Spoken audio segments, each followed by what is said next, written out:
आज हम भारतीय दर्शन और संस्कृति, जिसमें उपनिषदों का चिंतन एवं भगवत गीता, इसमें हम भगवत गीता, धर्म दर्शन, भगवत गीता की समन्वय दृष्टि, कर्म और फल, ज्ञान, कर्म और भक्ति, मनुष्य की परिबद्धता और स्वतंत्रता, युद्ध और शांति का समन्वय, समाज, व्यक्ति और भगवान, निवृत्ति और प्रवृत्ति, गीता में ज्ञान योग, गीता में भक्ति योग, इन बिंदुओं को समझेंगे कि किस प्रकार से गीता में किन किन बातों का उल्लेख देखने को मिलता है।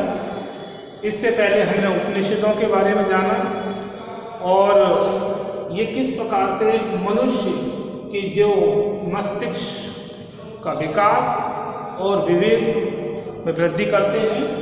तो भगवत गीता का धर्म दर्शन क्या है, इसको समझेंगे। भगवत गीता का धर्म दर्शन, तो पहला बिंदु है महाभारत रूपी समुद्र का मंथन करने से भगवत गीता रूपी अमृत आज भी सुरक्षित है। कुरुक्षेत्र युद्ध भूमि में अर्जुन का अपने परिजनों के प्रति मोह को दूर करने के लिए श्री कृष्ण ने जो उपदेश या प्रवचन दिए वही भगवत गीता में संग्रहित है। यानी जब कुरुक्षेत्र में कौरवों और पांडवों में युद्ध होने जा रहा था तो उस समय अर्जुन को श्री कृष्ण उपदेश देते हैं कि कर्म करो, मोह नहीं, सत्य के लिए लड़ो, असत्य बुराई का नाश करो और मोह से दूर हो। क्योंकि कृष्ण जो अर्जुन थे वो अपने परिवार के मोह माया में पड़कर शस्त्र नहीं उठाते हैं। तो ऐसे समय में श्री कृष्ण उनको कर्म करने का संदेश देते हैं और अच्छाई को बनाए रखने के लिए प्रेरित करते हैं। यही भगवत गीता का धर्म दर्शन है। भगवत गीता की समन्वय दृष्टि, भगवत गीता का जो वर्तमान रूप मिलता है वह किसी चतुर विचारक की रचना प्रतीत होती है, जिसका लक्ष्य सभी दृष्टियों सिद्धांतों का समन्वय कर सत्य का दर्शन करना है। गीता के कुछ अंशों का प्रश्न का हल पाठक पर छोड़ दिया जाता है। मतलब पाठक जो पढ़ने वाला है वो गीता को पढ़ने के पश्चात वह स्वयं अपने विवेक से निर्णय भी ले, ऐसा भी इसमें देखने को मिलता है। पर इस भगवत गीता में समन्वय की दृष्टि समाई हुई है। गीता में अनेक दार्शनिक दृष्टियों का समन्वय भी मिलता है। तो समन्वय दृष्टिकोण भगवत गीता का रहा है और इसमें बहुत सी कूटनीतिक बातों का भी उल्लेख देखने को मिलता है। कर्म और फल, कर्म और फल को समझेंगे। भगवत गीता मात्र निर्देशात्मक दर्शन का ग्रंथ नहीं है, बल्कि व्यवहारिक जीवन की निर्देशिका है। मतलब ये नहीं कि ग्रंथ ये ऐसा ग्रंथ है जो एक व्यवहारवाद को बढ़ावा देता है। मनुष्य अपने विवेक से उसको सोचे, समझे और करे। और इस बात ये एक तरह से जीवन की निर्देशिका है। इसमें दैनिक व्यवहार का व्यापक विवेचन किया गया है। जो हम दैनिक एक्टिविटीज यानी क्रियाकलाप हैं उनका विवेचन किया गया है। और गीता के अनुसार दुनिया में क्या करना चाहिए और क्या नहीं करना चाहिए, इसमें अंतर कर पाना बहुत अधिक कठिन कार्य है। क्योंकि मनुष्य जो समाज में जंजीरों से, विभिन्न जंजीरों से जकड़ा रहता है और उसको सदैव हर अंकुश में रहना पड़ता है, जिससे यह स्पष्ट होता है कि वह स्वयं डिसीजन नहीं ले पाता है, निर्णय नहीं ले पाता है कि वह क्या करे और क्या ना करे। यह समझ पाना कठिन है। कर्म पर विशेष बल दिया गया है भगवत गीता में और फल तो स्वतः ही प्राप्त हो जाएगा, ऐसा इसमें बताया गया। कर्म करो और फल की इच्छा मत करो, फल तो स्वतः ही प्राप्त हो जाएगा। और कर्म भी जो है वो सत्य पर आधारित हो, कर्म का जो उद्देश्य है वह भी अच्छा हो। और कर्म यदि खराब है और खराब उद्देश्य को लेकर अगर कर्म किया जा रहा है तो उससे फलभूति भी अच्छी नहीं होगी। ज्ञान, कर्म और भक्ति। ज्ञान, कर्म और भक्ति, साधारणतः कर्म के बारे में लोग दो तरह से सोचते हैं। कर्म के बारे में लोग किस प्रकार से सोचते हैं? दो तरीके से। कुछ फल की कामना में लीन होकर कार्य करते हैं कि फल मिलेगा, यानी उनको उसके कार्य का एक तरह से एक फल परिणाम प्राप्त होगा, और वे सभी लोग अपना सारा ध्यान साध्य में लगा देते हैं, पहली प्रकार के लोग, और साधनों को भूल जाते हैं। मतलब कहने का तात्पर्य यहाँ पर है कि कुछ लोग कार्य तो करते हैं मेहनत से, लेकिन साध्य भूल जाते हैं और साधनों को भूल जाते हैं और साध्य पर ध्यान लगा देते हैं, उद्देश्य पर, और उसमें ये ध्यान नहीं रहता कि वो जो कार्य कर रहे हैं जिन साधनों के माध्यम से वो सही हैं या गलत। यानी साध्य और साधन इनमें भी पवित्रता का संबंध होना चाहिए। और दूसरे किस्म के लोग वो होते हैं जो कर्म से ही भाग रहे होते हैं, भाग जाते हैं, कुछ नहीं करते। ऐसे लोग जिंदा होते हुए भी कब्र में होने के समान है। मतलब जो कर्महीन मनुष्य है वो जिंदा होते हुए भी कब्र में होने के समान माना गया है। गीता ज्ञान, भक्ति और कर्म की शिक्षा देती है। जो गीता से जो हमें शिक्षा प्राप्त होती है वो किस किस की? ज्ञान, भक्ति और कर्म की शिक्षा मिलती है। इसके बाद देखेंगे मनुष्य की परिबद्धता और स्वतंत्रता। गीता में मनुष्य की परिबद्धता पर भी काफी विचार किया गया है। प्रकृति का जटिल तंत्र मनुष्य को चारों तरफ से जकड़ा रहता है।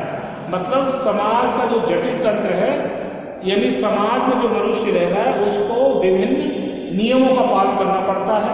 अगर वो इनका पालन नहीं करता है तो उसकी उपेक्षा होगी और वो सामाजिक नहीं रह जाता है। तो मनुष्य जो है विभिन्न जटिल तंत्र से जकड़ा हुआ है। गीता के समस्त संदेशों का सार यही है, जैसी इच्छा वैसा करो, क्योंकि वह प्रकृति के बंधन में होते हुए भी स्वतंत्र है। ये बताया गया है कि आपकी जैसी इच्छा है वैसा ही काम करो और प्रकृति के बंधन में होते हुए भी स्वतंत्र है। युद्ध और शांति का समन्वय।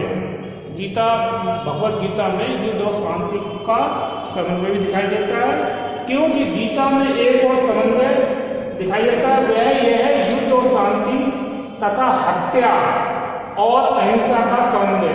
कुरुक्षेत्र की भूमि में अर्जुन को युद्ध के लिए तैयार करना ही गीता का मुख्य उद्देश्य है। इस प्रकार विशेष परिस्थितियों में युद्ध और शांति एक दूसरे के पूरक है। अब ये इसमें समझाने का प्रयास किया गया है कि युद्ध और शांति, मतलब शांति के लिए भी युद्ध करना अनिवार्य है। यही भगवत गीता का उपदेश रहा। और जब अर्जुन युद्ध करने से मना करते हैं और उन्हें ये लगता है कि वो अपने ही लोगों की हत्या करेंगे, तो इसी भ्रम को दूर करने के लिए श्री कृष्ण भगवत गीता में यह बताते हैं कि युद्ध करना अनिवार्य है सत्य की रक्षा करने के लिए, तभी शांति संभव है। तो यहाँ पर ये युद्ध और शांति का जो समन्वय भगवत गीता में दिखाई देता है वो भी अपने आप में महत्वपूर्ण है। समाज, व्यक्ति और भगवान। समाज, व्यक्ति, भगवान बिंदु समझेंगे। विश्व का संतुलन अपनी आंतरिक शक्ति से चल रहा है। समाज और संस्कृति के क्षेत्र में इसका रूप लोक संग्रह कहलाता है। क्या कहलाता है? लोक संग्रह। इसके लिए मर्यादा और व्यवस्था स्थापित करनी पड़ती है। इस विषय में गीता के दो रूप सामने आए हैं। कितने रूप आए हैं? दो रूप। अर्जुन का विचार है कि जाति और कुल समाज की मौलिक इकाइयां हैं, जो इनके हित में है वह धर्म है और जो इसके विपरीत है वह अधर्म है। किंतु श्री कृष्ण का विचार दूसरा है इसके संबंध में। वे व्यवसाय और अध्यवसाय को समाज की व्यवस्था का आधार मानते हैं। तो यहाँ पर दो रूप सामने आते हैं। समाज और व्यक्ति और भगवान को लेकर, यानी समाज में जो व्यक्ति है वो भगवान को या तो अपने निजी स्वार्थ के लिए मानता है या फिर वह अपनी आत्मा की पवित्रता के लिए ईश्वर की आराधना में लीन रहता है। ऐसा कहने का तात्पर्य यहाँ श्री कृष्ण का है।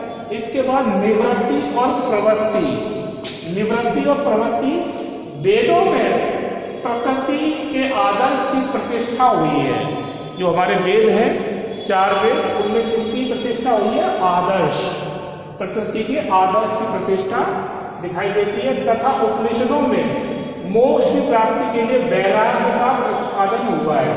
यानी उपनिषदों में ये बताया गया है कि यदि मोक्ष यानी जन्म मरण से मुक्ति प्राप्त करनी है और ईश्वर के साक्षात दर्शन करने हैं तो आप वैराग्य की भावना होना अत्यंत आवश्यक है। यदि इस सांसारिक मोह, ईश और तृष्णा और इसमें अगर मनुष्य डूबा रहता है तो ऐसा संभव नहीं है कि वह ईश्वर की प्राप्ति कर सके या मोक्ष की प्राप्ति कर सके या जन्म मरण से मुक्त हो सके। तो इसके लिए वैराग्य का प्रतिपादन यहाँ दिखाई देता है भगवद गीता में। प्रवृत्ति का अर्थ है आसक्ति पूर्ण किया हुआ कर्म। प्रवृत्ति का अर्थ है आसक्ति से तात्पर्य है किसी के प्रति लगाव, मतलब एक तरह से किसी के प्रति विशेष लगाव की भावना, अनुराग रखना और मोह रखना, ये है। और निवृत्ति का अर्थ है वैराग्य कर्मों का त्याग। निवृत्ति का अर्थ है वैराग्य कर्मों का त्याग। त्याग से तात्पर्य यह है कि जो भी हम संसार में जो कर रहे हैं उससे हम मुक्त हों, अपनी तृष्णाओं पर अंकुश लगाएं और निवृत्ति का मार्ग पकड़ें। यानी सारे सांसारिक बंधनों से हम मुक्त होने का प्रयास करें और यही निवृत्ति है। और निवृत्ति में वैराग्य का भाव विद्यमान है।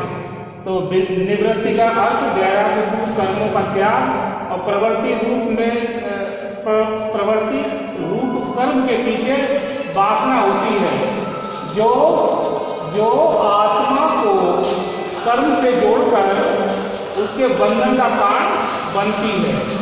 तो हमने देखा प्रवृत्ति और निवृत्ति और प्रवृत्ति और निवृत्ति का अर्थ वैराग्य कर्मों का त्याग, प्रवृत्ति रूप कर्म के पीछे वासना होती है जो आत्मा को कर्म से जोड़कर उसके बंधन का कारण बनती है। तो निवृत्ति और प्रवृत्ति दोनों में अंतर यह है कि एक तो मतलब हमें बाधा पैदा करती है, आसक्ति है, और निवृत्ति में हमें वैराग्य कर्मों का त्याग पर विशेष ध्यान देना चाहिए। इसके बाद गीता में ज्ञान योग। गीता में मोक्ष प्राप्ति के लिए ज्ञान मार्ग का दर्शन बताया गया है। गीता में ज्ञान का विकसित रूप मिलता है। किसका? ज्ञान का। गीता का ज्ञान योग सांख्य दर्शन के अनुसार ही है। जैसे पुरुष और प्रकृति की पृथक कल्पना ज्ञान योग की सफलता आत्मा के स्वरूप को पहचानने में है, श्री कृष्ण ने अर्जुन को ज्ञान योग द्वारा आत्म तत्व का उपदेश दिया है। तो ये है गीता में ज्ञान योग, यानी ज्ञान के द्वारा ही जो है वो अपनी आत्मा के स्वरूप को पहचानना जा सकता है। तो यही श्री कृष्ण ने भगवद गीता में जो उपदेश दिया है उसमें अर्जुन को ज्ञान योग द्वारा आत्म तत्व को पहचानने का उपदेश दिया है।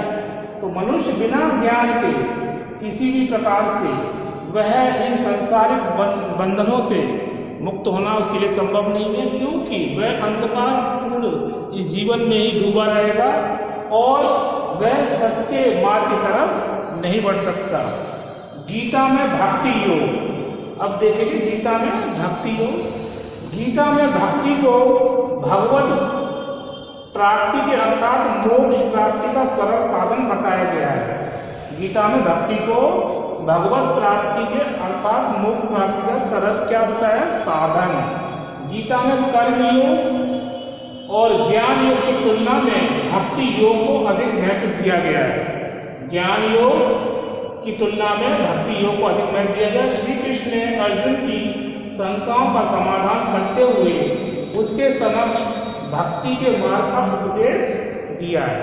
तो गीता में भक्ति योग, अब कृष्ण ये भी बताते हैं कि कर्म के साथ, ज्ञान के साथ, निवृत्ति के साथ भक्ति भी जरूरी है, क्योंकि भक्ति के बिना ये जो कार्य हैं वो अधूरे हैं। और अर्जुन की शंका का समाधान भी वो कुरुक्षेत्र में इसी प्रकार से करते हैं और भक्ति के मार्ग का उपदेश भी देते हैं, क्योंकि भक्ति, ज्ञान, वैराग्य, निवृत्ति ये एक दूसरे के पूरक हैं। तो आज हमने भी देखा किन बिंदुओं पे समझा, भगवत गीता का धर्म दर्शन, जिस भगवत गीता जो है महाभारत रूपी समुद्र का मंथन करने से भगवत गीता रूपी अमृत आज भी सुरक्षित है। भगवत गीता के समन्वय दृष्टि जो एक चतुर विचारक की तरह निर्रचना प्रतीत होती है। कर्म और फल, कर्म करें और फल तो स्वतः ही प्राप्त होगा। ज्ञान, कर्म और भक्ति, साधारणतः कर्म के बारे में दो तरह से लोग सोचते हैं। एक तो स्वार्थ की भावना से, और दूसरे कर्म ही नहीं करते हैं, मतलब कर्महीन। तो जो कर्महीन व्यक्ति है वो जिंदा रहते हुए कब्र में होने के समान है। और गीता में ज्ञान, भक्ति और कर्म की शिक्षा दी गई है। मनुष्य की परिवर्तनता और स्वतंत्रता, इसमें ये बताया गया कि मनुष्य जो है वह प्रकृति के जटिल तंत्र में जकड़ा रहता है और उसको नहीं समझ में आता है कि उसे क्या करना चाहिए और क्या नहीं। युद्ध और शांति का समन्वय, तो यहाँ पर अर्जुन तो युद्ध नहीं करना चाहते, पर कृष्ण उनको प्रेरित करते हैं कि शांति के लिए भी युद्ध करना जरूरी है, सत्य की रक्षा करने के लिए भी युद्ध जरूरी है। इसमें अपने परिजनों के प्रति आसक्ति की भावना रखना और कायरता दिखाना ठीक नहीं है। समाज, व्यक्ति और भगवान, यहाँ पर विश्व का संतुलन अपनी आंतरिक शक्ति से चल रहा है। समाज और संस्कृति के क्षेत्र में इसका रूप लोक संग्रह कहलाता है। निवृत्ति और प्रवृत्ति, प्रवृत्ति में क्या है, एक तरह से आसक्तिपूर्ण का भाव, और निवृत्ति में वैराग्यपूर्ण कार्यों का त्याग प्रवृत्ति रूप में दिखाई देता है। गीता में ज्ञान योग, मतलब गीता में मोक्ष प्राप्ति के लिए ज्ञान मार्ग का दर्शन बताया गया है। और गीता में भक्ति योग में देखते हैं श्री कृष्ण ने अर्जुन की शंकाओं का समाधान करते हुए उनके समक्ष भक्ति के मार्ग का उपदेश दिया। तो आज हमने भारतीय दर्शन और संस्कृति उपनिषदों का चिंतन भगवत गीता शीर्षक के अंतर्गत हमने भगवत गीता का धर्म दर्शन, भगवत गीता की समन्वय दृष्टि, कर्म और फल, ज्ञान, कर्म और भक्ति, मनुष्य की परिवर्तनता और स्वतंत्रता, युद्ध और शांति का समन्वय, समाज, व्यक्ति और भगवान, निवृत्ति और प्रवृत्ति, गीता में ज्ञान योग, गीता में भक्ति योग, इसको हमने विस्तार से समझा। इसके आगे हम नेक्स्ट वीडियो में अन्य विषय को समझेंगे। आज बस इतना ही। ओके।